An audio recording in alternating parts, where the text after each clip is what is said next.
Hi, everybody. Welcome to My Favorite Mistake. I'm Mark Graven. Our guest today is Nir Bashan. He's coming to us from Orlando. He is the CEO and founder of the Creator Mindset LLC. So Nir is a world-renowned.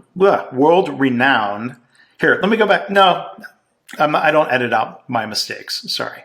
I don't do that intentionally to prove that point. That doesn't work on a mistake show, right? I catch myself. Just got to cloud.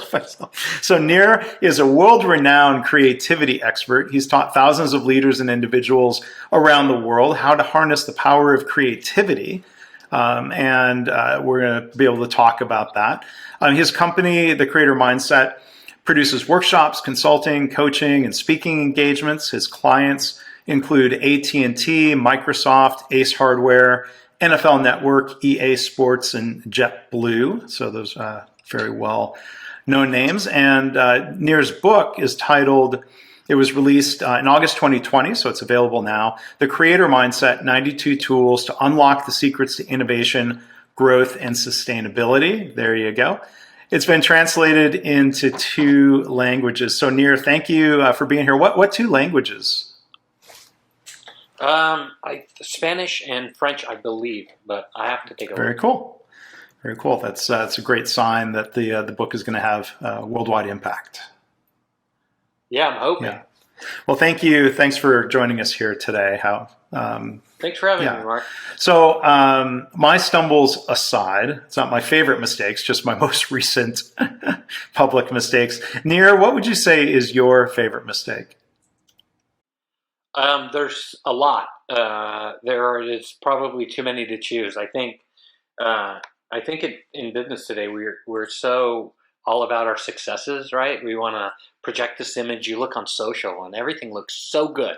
Like, oh wow, I made all this money in real estate, and look at me. And we fail to do exactly what this show is set up for. And I think it is incredibly important to start talking about the things that don't go well. For me personally, I had a production company in Hollywood for many years, and we released the movie, and it did pretty well. It was very popular, and I ended up doing nothing afterward, just absolutely nothing. No follow-up, no, similar product or service, and just nothing. And I literally rested on the first, semblance of success, on that first little bit of good news or revenue or whatever you want to call it. I just kind of, I was like, hey, this is great. Everything will continue like this forever. And what I learned was that, if you're not continually innovating, continually creating and changing and adapting and introducing new things and testing and then seeing if things work or not and adjusting, then you're forever relegated into the dustbin of history. And it's exactly what happened with the company. The production company went out of business. I had to let go of staff, and I regret it. I mean, it sucks. And anybody who says that these things are, amazing moments or what, they're not. They're horrible. They're terrible. And, you want to just crawl into a hole somewhere and die after you make these types of mistakes, especially because staff was like, hey, we should do this. We should do that. And I was like, no, I know more than anybody, So I think it's several mistakes that came together, Mark, to make one big mistake.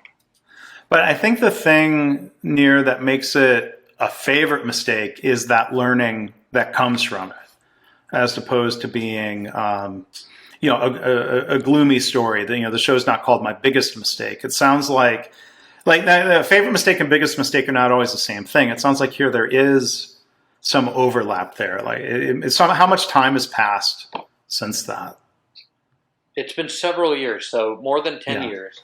And I think it's one of my favorite mistakes because I learned that you need to continually grow, innovate, change. And, it's part of what I do now is I help companies overcome that same exact mistake that I made, whether they're, airlines or hardware stores. It's really all about understanding that, everything changes. Nothing will stay the same for any long or sustained duration of time. And the difference between a great business and an average business is how adaptable and receptive you are to change. And so we'll talk about that more, as it relates to your business and the companies that you're working with. I'm just curious a little bit about, I know nothing about what goes involved into being a production company, of how that gets started, or what would the follow up have been that you had hoped for? Would writers come to you with scripts and say, I want, directors and people would come to you and say, hey, Nir, I want you to take on and produce this project? Or what did you think was going to happen? So it was a documentary about cooking that we sold to Universal, and we had a bunch of I didn't have good ideas. I did nothing, right? That was my mistake. But the staff and everybody had really good ideas. They were like, let's do pop-up cooking, and let's tape 5 minutes of a celebrity chef and talking about a recipe. All this wonderful, amazing, great stuff. And I literally thought that, why? Why would you spend money on anything? Let's maximize the revenue coming in from the sale and from all the auxiliary channels and, try to crank up the profits. And it worked for a while, but like everything, it worked for a while and then it kind of tanked. You need to constantly innovate and constantly stay with it. You got to constantly be open to change. And it's nice because this is one mistake of several that, maybe I could call my favorite, but I think, being a serial entrepreneur and having lots of businesses, I think it's good to have these things come up because that's how you learn. A lot of us, I think, are hoping that, we just kind of are born with an ability to know what to do or how to run a business. And I'm sorry, but experience is one of the most important realms of learning how to understand. I'm reading David Hume right now, and he said it in the 1730s, right? He was talking about philosophy and how people learn and how we perceive what we perceive, and a lot of it he sort of chalked up to experience. And unless we experience something and unless we sort of go through it, it's really hard to say that we know what it is. Another one of your guests, Amy Edmondson, one of my favorite, talks a lot about psychological safety and empathy. And I think it's the same thing, right? It's understanding and knowing and feeling and just putting the shoe on the other foot. So I think it's very, very important today, especially now with COVID and everything going on, to understand that you need to continually sort of adapt and change and be receptive to how the market is set up, because it's just not the market of the 50s anymore, right? Where seller A or buyer A goes to seller B and they transact. Nothing happens like that anymore. Seller A finds buyer B doesn't buy. They talk to their friend J, that goes all the way to Y, that goes back to C, and, somehow they connect word of mouth or whatever, and A makes the sale. I mean, that's the market today. And so really understanding that mistakes are going to happen, and the most important thing is what you learn from them along the way is incredibly important. So thinking about your business now, Nir, I mean, how do you apply those lessons from your experiment of continually innovating, testing, adjusting, listening to others? How do you apply that now? So for me, one of the things that I do, and I think that's like a takeaway that your listeners can do today, is I don't really sell anything anymore. I used to be like, get the sale, do the follow-up, blah, blah, blah. And now I maybe I'm lucky enough to work with people that I want to work with. But, my whole, it's like I have a newsletter. It goes out to, 3,600 people. And I follow other newsletters and where people send, hey, sign up for this 12 step course or whatever, other authors that I really like. And I don't do any of that ever, right? I'm kind of like, if you like the message and you like this stuff, come and find me. I'm not that hard to find. there's three Nir Bashans in the entire world. So it's not that hard to find me, right? Sure. And so I've sort of shifted into building relationships. I've shifted into making it fun, and I've shifted into just doing a lot of listening now when I used to do a crap load of talking. And it's been really successful, and I think it's something your listeners can do today. If they're sort of wrestling with, you know what, I want to be successful, or I want to increase my sales or whatever, sometimes doing the opposite of what your outcome is an incredibly valuable tool. So when I talk about tools, I want to shift talking to some of the things you share in your book. Again, our guest is Nir Bashan, and the book is called The Creator Mindset, and the subtitle talks about 92 tools. From what I've read of the book, one key takeaway from me is, or the question that comes up is, can you have a process for being creative? Like if somebody says, I'm not a creative person, how do tools help somebody develop that or use these tools to be creative immediately? Definitely. So I get that a lot. People are like, Nir, this is great. You're creative. That's fantastic. You used to work in Hollywood and with music, and you must know creativeness. So go ahead and do it, and just teach us how, teach us what we need to do to hire somebody and get it done. Right? That's generally the approach. But I believe that everyone is born creative, and somewhere in our lifetime, whether it's through schooling or culture, we just kind of become less creative. We trade creativity for analytics, but anybody can be creative. You can learn how to do it. Really, it's relearning how to do it and relearning that wonder and that thought process that you had as a kid. I write in the book of a real recipe, right? It's a recipe on how to become more creative. It's a concept, idea, and the execution. You write those three things down. You get a piece of paper. I talk a lot about writing stuff down because writing stuff down is an incredibly important part of the creative process. And it turns out, Mark, that anybody can be creative. It's a process that you need to follow. It's really not that hard. I do it several times a day when I need to come up with an idea on an article that I'm writing or a keynote that I'm supposed to deliver or a workshop or whatever it is. I have a process to come up with this stuff, and that process is not that hard. It's a process that anybody can do, and it allows you to manufacture creativity whenever you want. So quick detour, you mentioned musicians, and I think it's interesting from your bio. It talks about working with Rod Stewart, of course, musical realm, Woody Harrelson, and some of the success of winning a Clio Award for advertising, being nominated for an Emmy. What can you talk a little bit more about the work you were doing beyond the film production company? Yeah, so I worked in music for a very long time. I started when I was 13.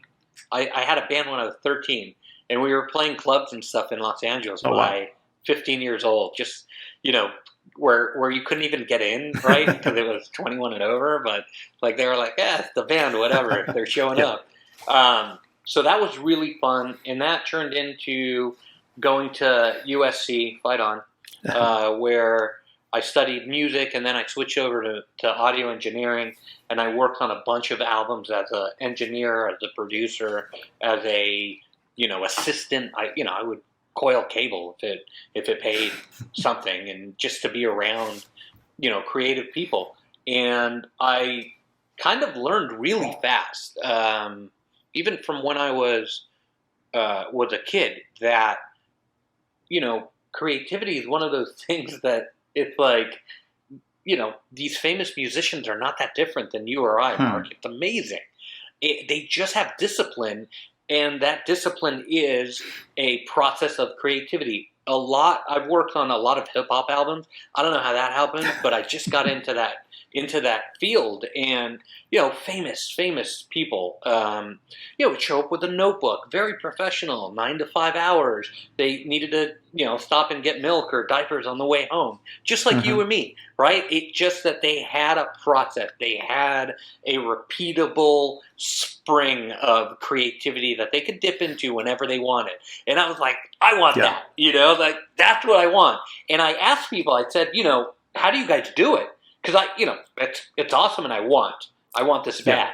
And a lot of people weren't talking. People were like, write stuff down. And I was like, okay, but there's got to be more. And, so I worked with these really great and famous and wonderful people who were creative at a drop of a hat. And I'll tell you, I've worked on some hip-hop albums with a very, very famous musician. And he would go and do his lines on the mic for the part, and hey, that didn't work, can you adjust this? No problem. Shh, flip the page, and then boom, like amazing. And it's like, oh, let's try something different. No problem. Flip the page. Boom. It wasn't like, oh man, I need to meditate and then align my chakras and then have a party till 6 a.m. and like the music videos. That is not reality. That's an image. Right? And a lot of people don't understand that. And so it's a lot of hard work, like anything else. Like a landscaper goes to a job with their tools and their process and their, awareness of the soil and the growing condition and stuff like that. Same with a musician, same with an actor, same with anybody. You show up, you got your tools, you got your process, you got your understanding. And that set up a lifetime of wanting to sort of figure out what the secret sauce was, right? And then I saw in business, I started working. I ran a advertising agency. I owned a refinishing company that refinished furniture, and the people in the business that did well were always super creative, Mark. And the people who didn't do well weren't creative. And I was like, I want that. So I would ask people then in general business, financial sector, different, manufacturing, how did you guys get so creative? What did you do? Because you had a coupon that you put out and everyone said, oh, you're going to lose money, but you ended up like doubling your customer base, right? By the simple move. That's brilliant. And so nobody was talking. Everybody was kind of like, yeah, that's my secret sauce. I'm not, know. And so over the years, I started to write stuff down, and my book took 6 long years to put together. I'm sure you published too. And so it is literally a recipe of what I put together that I've learned from different departments, different industries, different, jobs, different companies that I've run on how to become creative. It's that important. One other quick detour before I've got one other question about the book. What was your instrument, Nir, in the band? I played double bass forever, and then I switched over to electric. Okay, cool. I played drums. I still have a pair of drumsticks. You can probably hear them clanking around. Nicely done. But look at those tree trunks. Bass. John Bonham. No, these snare drumming sticks. They're 5B. They're not that big. But double bass, electric bass. That's my second favorite instrument when it comes to jazz or rock. Cool. So maybe someday. I love it. So with the book, and I love what you are talking about. Amy Edmondson, wrote a blurb for your book, and I've interviewed her. It's a different podcast series. Maybe I can get her to join us here to talk about a favorite mistake. But she makes reference to the idea, really resonates with me, of using mistakes to learn fast. And earlier you talked about this idea of evaluating, not just having a great idea, but trying it out, seeing what works. I was wondering if you could kind of share some other lessons related to that idea. It's not just mistakes are great, but learning and improving and leading to success. Yeah, the thing is, the really cool thing is that, you have full ability to do what it is that you want with what happens. We are so blessed to live in a country like the U.S. in a time that we are in now that allows not only the potential for these mistakes to happen, but the potential for you to do something with them. And sadly, Mark, most people, you view these things with negativity, right? They're like, oh, this happened, it's terrible, it's really negative, and that's kind of my takeaway. And so what it is an opportunity to decide how you want to look at this particular mistake. And I found an actionable tool is just a shift in your mindset to positivity when things happen that allows you to make the most of that mistake. So I am, number one, guilty of this because I usually get upset or pissed off or sad or hurt or whatever when a mistake tends to happen. And that is my first and gut instinct. And I talk in the book, I researched why that happens, and it's perfectly normal. But after that happens, you have the ability to decide what you're going to do. Most people stay in that mode. They're like, this sucks. And what happens is when you say something sucks, it doesn't give you the ability to solve it. Yeah. It just doesn't. And when you say, okay, this happened for this reason, and potentially I can do this, that, or the other thing, then you open up the potential of possibility. And when you open up the potential of possibility, you're able to solve problems creatively. And that is something that you can never do when you look at something negatively. So for your listeners who are like, okay, I understand mistakes are great, but then what do I do with them? If you just look at that mistake, and it could be anything from a project management slip up on a schedule all the way to, a broad sort of look at your company. If you make a mistake and you look at the mistake in a positive way, it will open up, I promise you, avenues of solutions that were never there before if you looked at it negatively. Yeah. So looking at something positively, just shifting your mindset for a second and looking at it as it can be, not as it is, will help you dramatically. So I'm going to reframe the stumble that I made in trying to introduce you at the beginning, Nir, as not a mistake, but maybe someone will get a chuckle at my expense, laugh at the mistake guy making mistakes. But I think my follow-up, if we're joined here by the world-renowned Nir Bashan, maybe I'll just tweak the bio and say internationally recognized. For some reason, that's easier for me to say. Awesome. Yeah. Rolls off the tongue. I think so. So it's one thing to have a bio in print, and it's another thing to write for speaking out loud. So yes, sir. We've been joined today by the internationally recognized and very interesting Nir Bashan. His book, again, it's titled The Creator Mindset, 92 Tools to Unlock the Secrets to Innovation, Growth, and Sustainability. It's available through McGraw-Hill Business. The website, nirbashan.com, is where you can learn more about him. And for listeners who are wondering about the documentary, I'll save you the trouble. I went to Nir has an IMDb page, which is pretty sweet. And that documentary was called The Kitchen, if you want to take a look at that.